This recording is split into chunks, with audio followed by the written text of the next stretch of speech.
speaker for the evening, Pania Newton of Ihumātao, Māngere. Pania has a background in law and health science and has been involved in research on health inequalities. As part of SOUL, Save Our Unique Landscape, Pania recently travelled to the United Nations Permanent Forum on Indigenous Issues, where she made some powerful statements. Jessica heard her, Jessica Ngātai heard her, advocating for the protection of her people's Indigenous rights and whenua.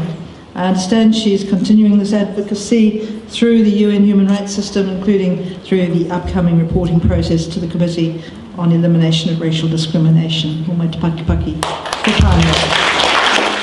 Rukuhia huinga ngaruta poko poko te manuka o turoa e. Piki ake ai ki runga kai whare he tipua he tanipa. Arungo ake nei te karanga hape. Toia tai nui tapotu ki te moana mawai e toma. Kue toma whakatau e tō ue. Hangai taku herenga ki te haua uru whakawhitira. Ki te puaha e katopu, kato kato ana te ria o te wairere. He piko he taniwha, he piko he taniwha, waikato taniwarau. Tēnā nō rā tātou katoa. Ko puke tāpapa te maunga, ko ōruarangi te awa, ko te mānuka nuka o hotura te moana. Ko tamaki makaurau te marae, ko hape te rangatira, ko te ihu o mataoho te papakainga, ko te wai o hua, ngā ti mahuta, waikato whānui, ngā iwi, ngā hapu o te whenua, ara ko Pania Newton tēnei he uru tā peke peke no ngā puhi no waikato whānui. E mihi ana kia koutou katoa. Ko te mihi tuatahi ki o kururuhi kei wainganui a mātai tēnei wā ka mihi, ka mihi. Ka mihi kia koe Auntie Betty, ko hara mai ki te tautoko i te kaupapa i ngā kōrero a hei whāriki ki mua i te hunga i tēnei po. Anō hoki kia koe e koro paumia, ko hara mai ki te tautoko i te kaupapa hoki, ko koe tērā hei hari koakua i te ngākau anō reira ka mihi. Ka mihi ki ngā kai whakahaere i karanga mai ki tēnei, ki te hara mai, me te toha he kōrero, he kupu, he aha rānei, kia koutou katoa. Nō reira, ka mihi, ka mihi, ka mihi. Kia ora tātou katoa. My name is Pania Newton, and I come from a little place called Te Ihu o Mataoho, known as Ihumātao, just behind the Auckland International Airport. Not many people know about this settlement, but Ihumātao is actually famous for being the oldest continuously occupied papakainga in Auckland and one of the very few across Aotearoa. Not many people know about us because we live behind the Auckland Airport. We live next door to the Māngere wastewater treatment plant, and we live in between a whole bunch of industrial settlements or encroachment which has been impeding on our papakainga for many, many years. A lot of other iwi or hapu label us as urbanised, but we never once went to urbanisation. Urbanisation came to us because when my tūpuna Hape arrived from Hawaii as the first settler to Tamaki Makaurau, and he stood at Karangahape Road and he called out to the waka, Toia tainui tapotu ki te moana, mā wai e tō, mā ku e tō. We have never left Tamaki Makaurau since his arrival, even when Sir Governor Grey issued us a proclamation in 1863 to leave Ihumātao, because in 1858 Potatau te whiro was settled at Ihumātao when he was commissioned for the Kingitanga movement. So Ihumātao, Pukaki and Mangere was seen as a threat to the colonial government. They were also a test to the great Waikato Wars, which were to lead in the days after the proclamation was issued. Since 1863, we as a people at Ihumātao have experienced 154 years of continuous injustices at Ihumātao.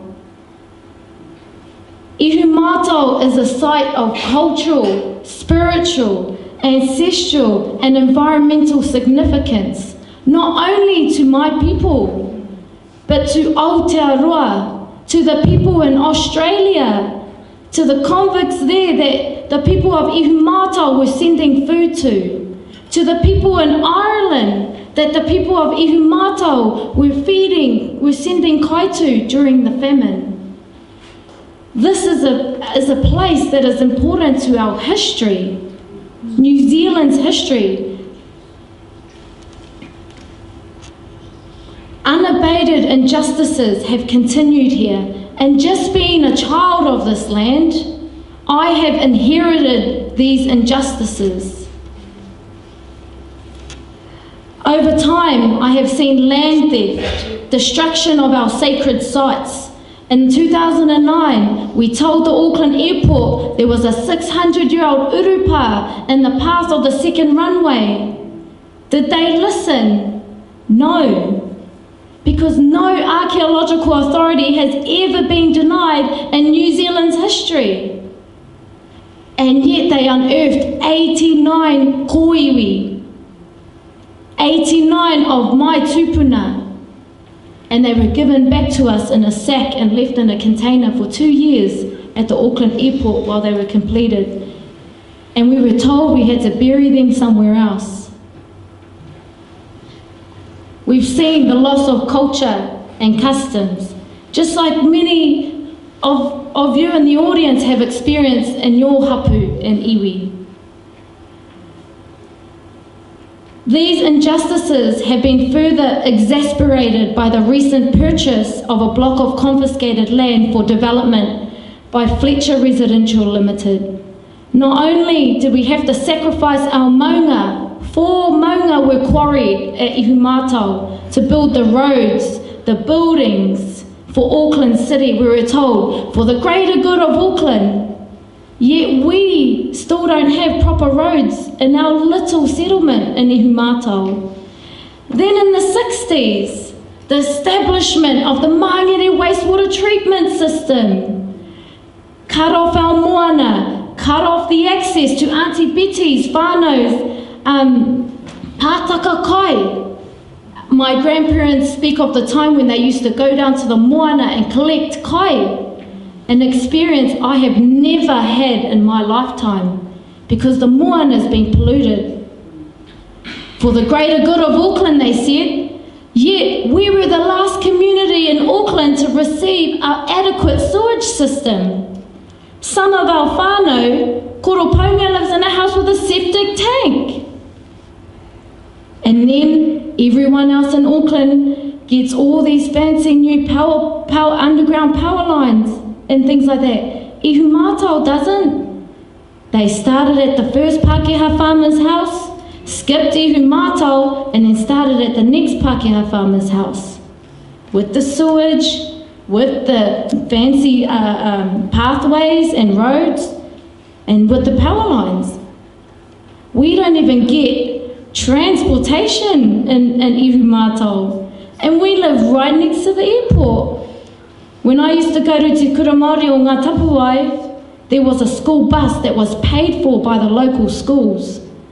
To go to the nearest shop, I had to jump on my bike 10 k's down the road. Imagine what it was like when Hati Piri was younger though. Gee, they would have had to walk 50 kilometres or something, but that's what it's like out at Ihumātao if you haven't been there. So in 2013, the government passed the Special Housing Accord. They did it under urgency, and in doing so, they failed to consult with Māori. The government ignored its obligations under Te Tiriti o Waitangi and the international rights of Indigenous peoples to free, prior and informed consent. Its actions impedes the rights of Indigenous peoples by facilitating commercial development that will benefit corporate shareholders and forever extinguish our Indigenous rights to our ancestral whenua. The 2014 domestic findings of the Waitangi Tribunal that Māori did not cede their sovereignty not only affirms the unique status of Māori as treaty partners, but also highlights the urgent need to listen and engage with tangata whenua. In 2016, Puke Tāpapa was sold to Fletcher's transnational corporation. You know, we're talking about a foreign-owned company. The Auckland Council approved 480 high-cost houses on the site. By high cost, we're talking multi-million-dollar houses. The SHA is a key breach of the UNDRIP, and that it contravenes Articles 10, 25 and 26, and in particular with significant impact via Articles 27 and 28 as well. In 2007, the Manukau City Council promised my people that this piece of land would be added to the Aotearoa Stonefields Historic Reserve. The reserve that the ministers skied about being New Zealand's Stonehenge. Never would you go to Stonehenge and build within miles of that significant and sacred site. But here in Aotearoa, who skies about being this multicultural country and you know, leading the way in terms of Indigenous people's rights, wants to go and build on the doorstep of this historical reserve. They want to put buffer zones where there are obvious burial sites where our tupuna are buried. Sites that Auntie Betty dreams of to take her 29 mokopuna's whenua back to plants at Puke Tāpapa. You know, a place where a lot of my siblings and their children's whenua are buried there. Because that's what's in line with our tikanga. We go back to Papatuanuku. So they made this promise and they consented to Fletcher's development, and they're not doing anything about it. Me and my 6 cousins, and 2 years ago, on the 11th of June, decided we would start a movement. And we've dedicated our lives to protecting Puke Tāpapa and Ihu Mātau from further encroachment. The people there are conditioned to accepting these injustices and scrapping over the little carrots that they're offering us. And some of us were lucky to go to university and learn about tohu kākahi and te whiti o rongo mai, learn about takaparawhau, you know, learn about whina kupa. So when the time was right, when I finished university and I came home and I dedicated a life to our marae, teaching at the kohanga reo, teaching our reo, our tikanga, and about the kingitanga. It was there that I learned about the survey pegs that were being planted up there. And then I was like, that is enough. Not enough of us in our papakainga talk about these injustices because they just want to bury them and get on with it. But then my cousins in there are like, oh, okay, there's another warehouse going up down the road. We can't do anything about it. And then the ones who are fortunate enough to learn about all the injustices over the years, no, that's where we come in. We're like, enough is enough. We've sacrificed too much for the greater good of Auckland. What is left for us? So when those high-priced houses go up there and my nan's rates go up, how are we going to afford to stay in our papakainga and claim over 800 years of continuous occupation? So because the government continued to ignore us, we had no other option but to take our issue to the United Nations, to exercise our Indigenous right to resist and oppose the planned Fletcher housing development at Ihumātao. We called on the Permanent Forum of Indigenous Rights to reaffirm our rights to self-determination and status as tangata whenua to our lands.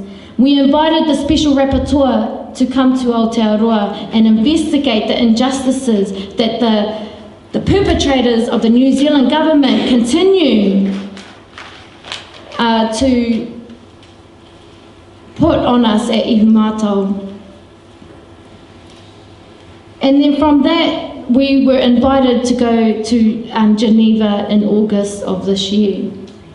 We're not putting all of our eggs in the UN basket.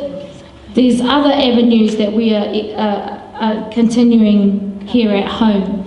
Māori have a long history of petitions and protests and occupation. So it's our whānau at Ihumātao occupying the whenua. Rain, hail or shine, we're there, being kaitiaki for our whenua.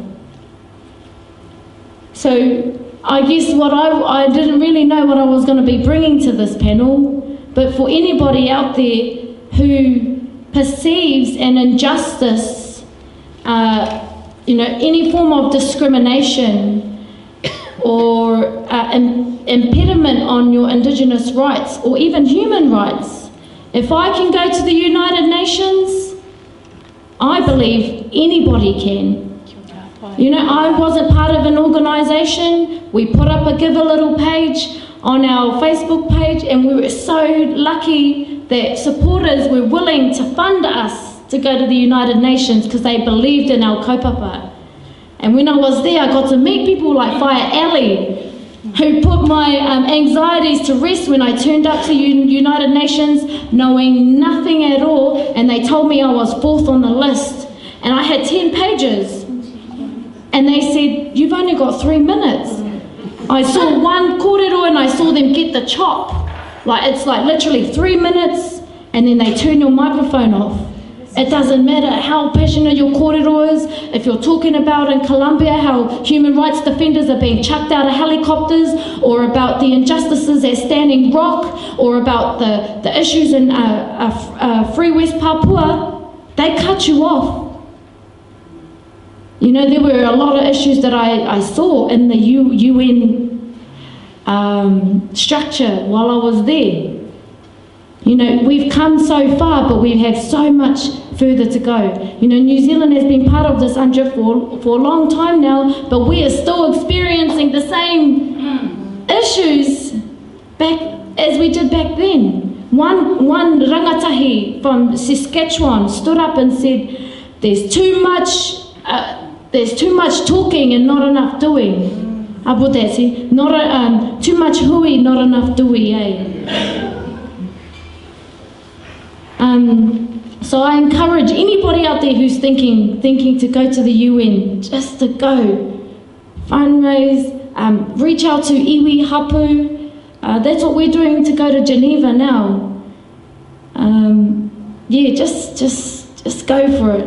So I don't want to stretch out the kōrero longer because I know you've all got to go home and we've got babies and whānaus at home. But thank you so much for listening to my kōrero. And I would just like to end now on a waiata that we always sing when we do these presentations. Auntie Betty's gonna come. Te aloha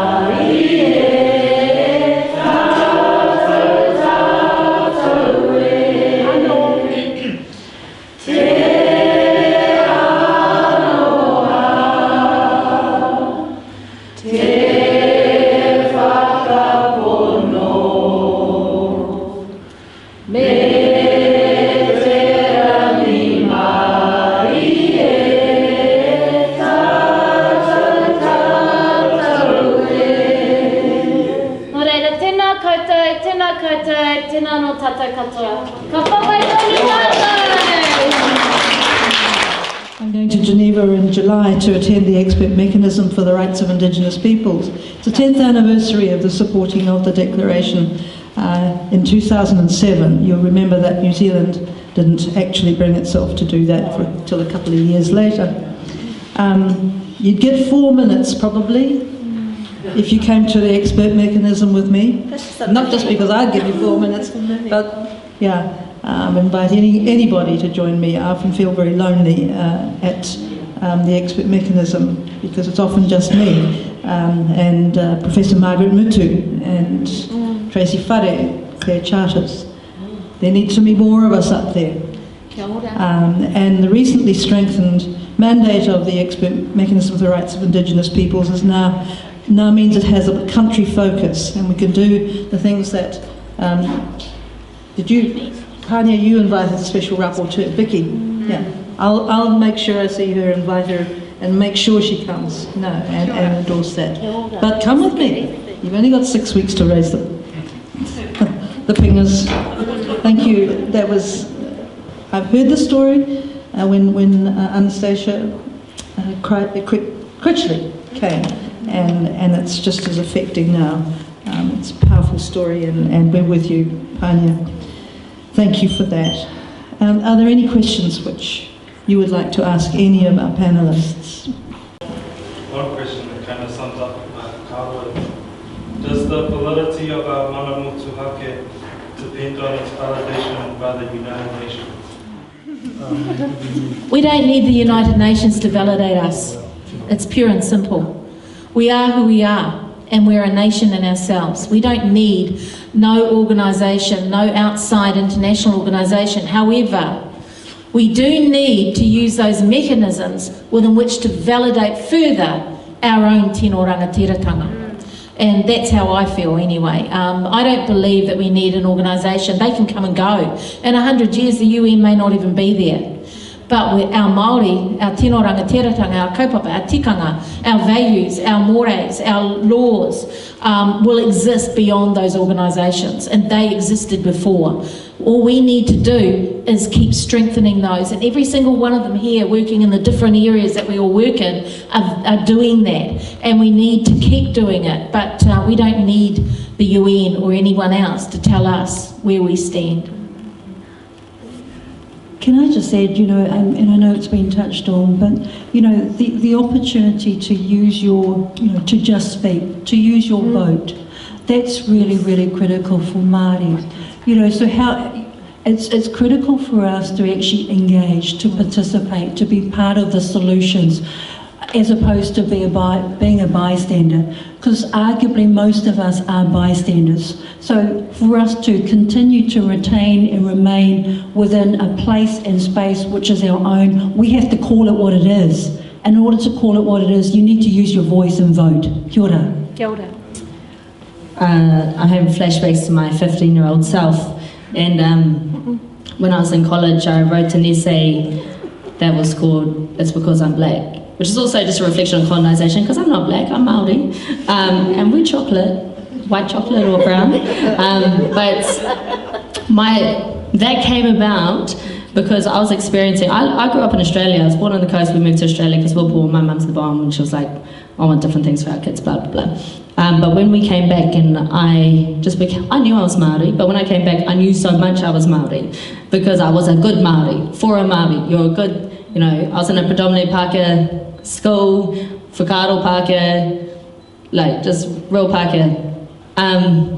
And I was just identified as a good Māori.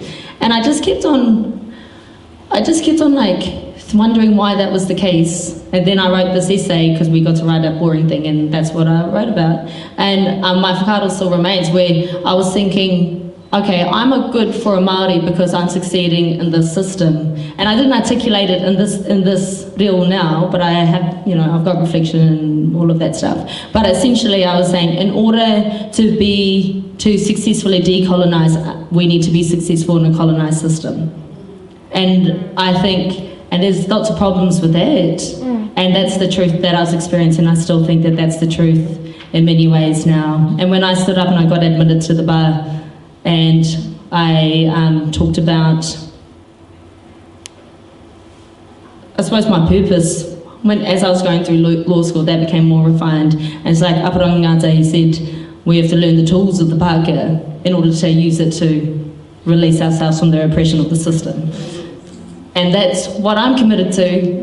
And I also recognise the inherent problems around the colonial structures that have put us in this position. And I recognise whānau who do it in different ways. But I think we need to be, I recognise my privilege, and Pania talks about if we're lucky enough to go to university, not that that should be the measure of success, but it gives me an articulation and a voice that can be heard when I'm sitting around a table of male pale tales.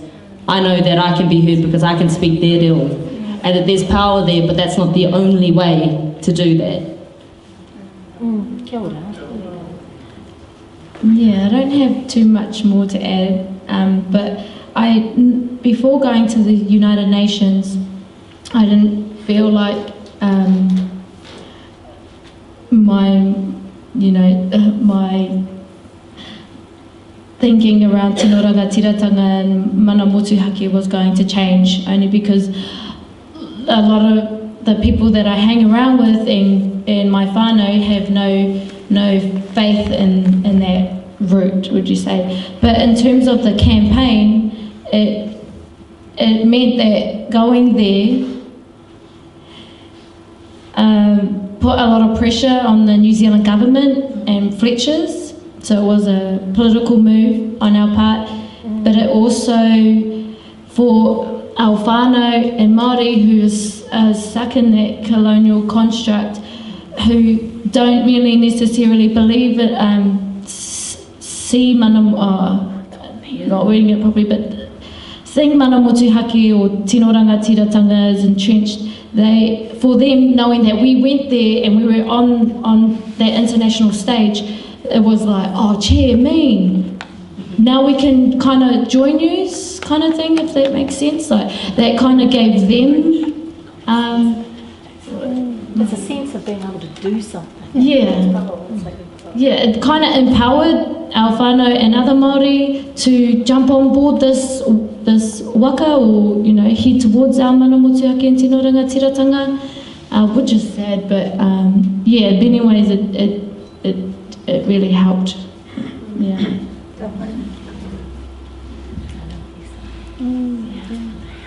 Putting pressure on the government is what it's about. Yes. And so I reiterate the point about shadow reports for the upcoming review of our government's behaviour as far as racial discrimination is concerned. Sir.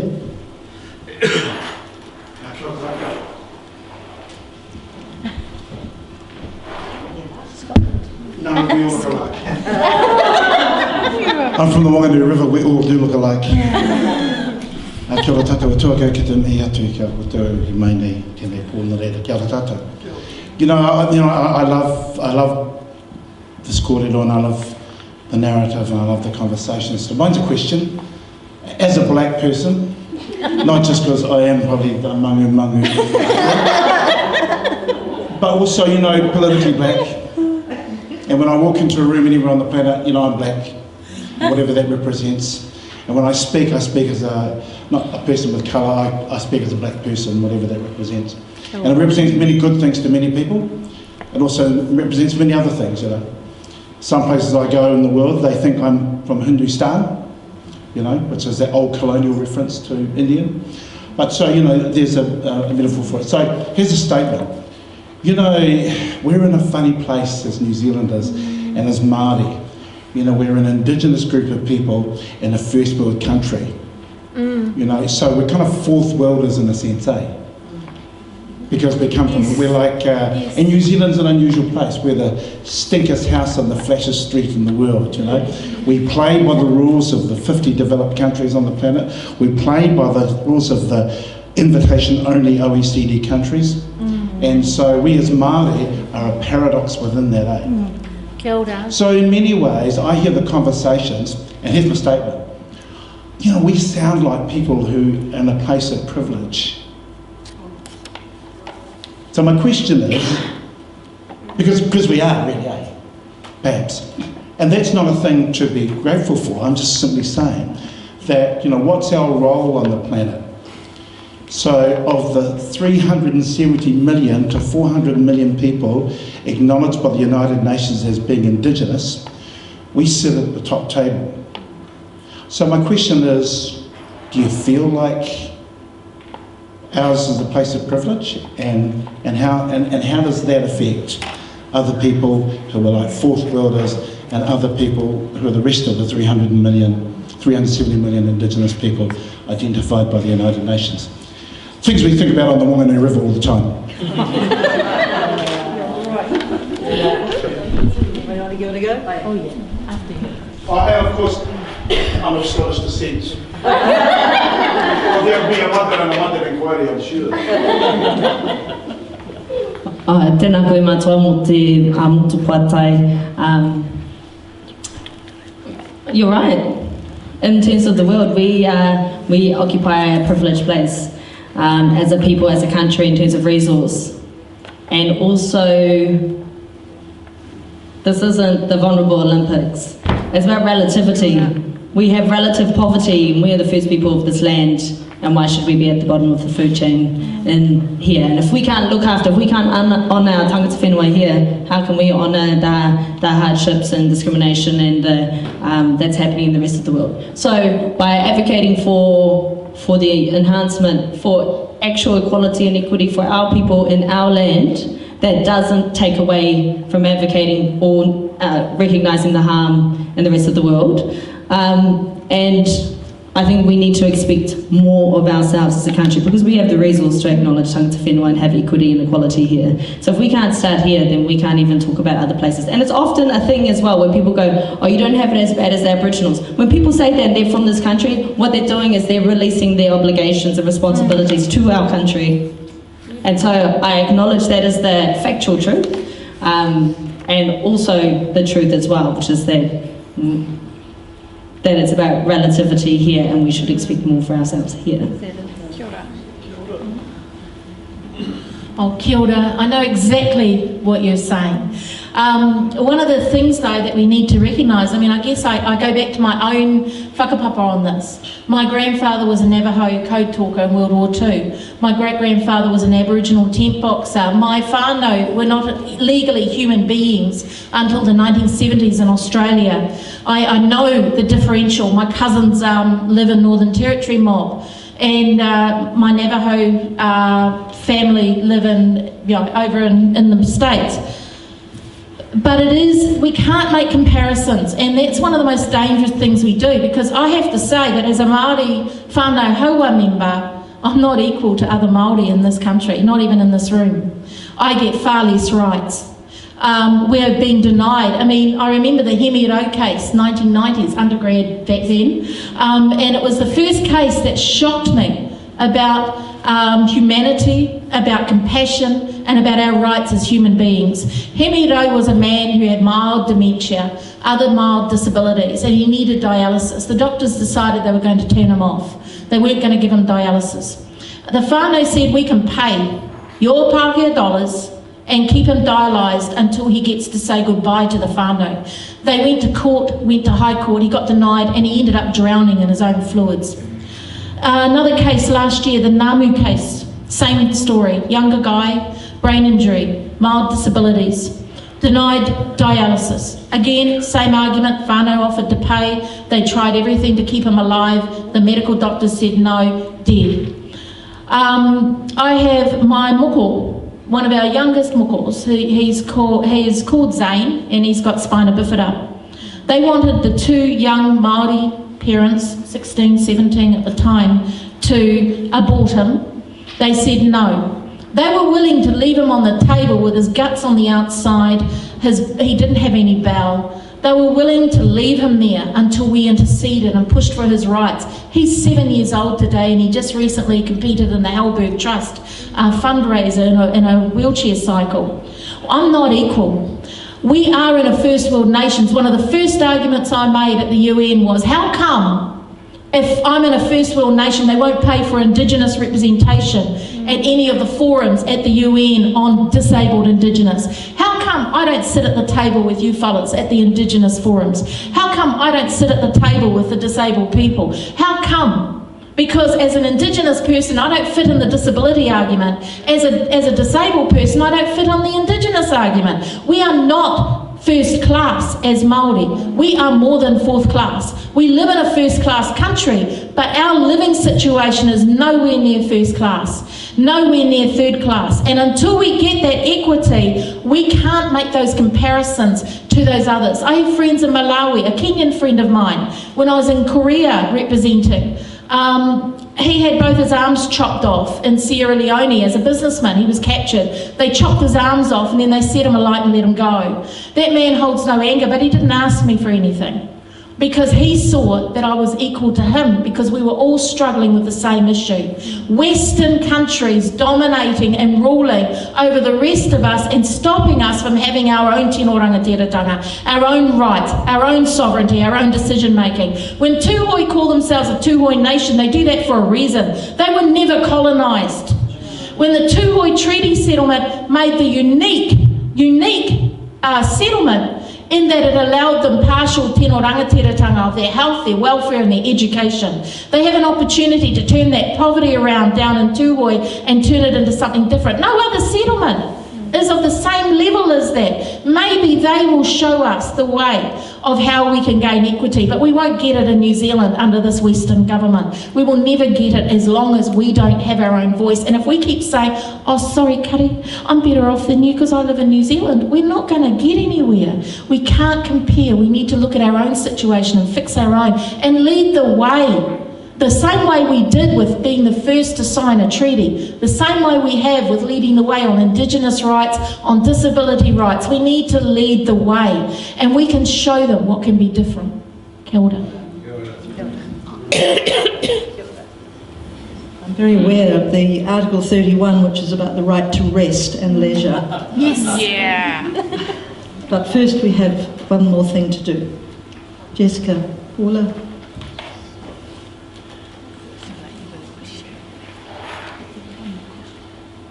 Te Kawi Tika Tangata would like to say thank you for your immeasurable contribution tonight to our thinking. We'll go away and I know we'll keep thinking about it for a very long time and we'll keep an eye out.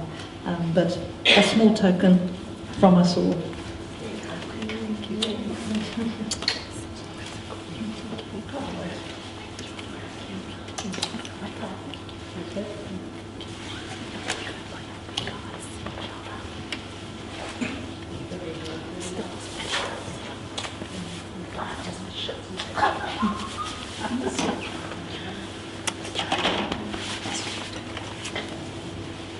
And thank you to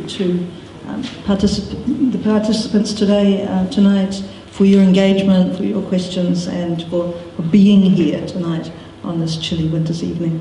Hear me, finish for us, please.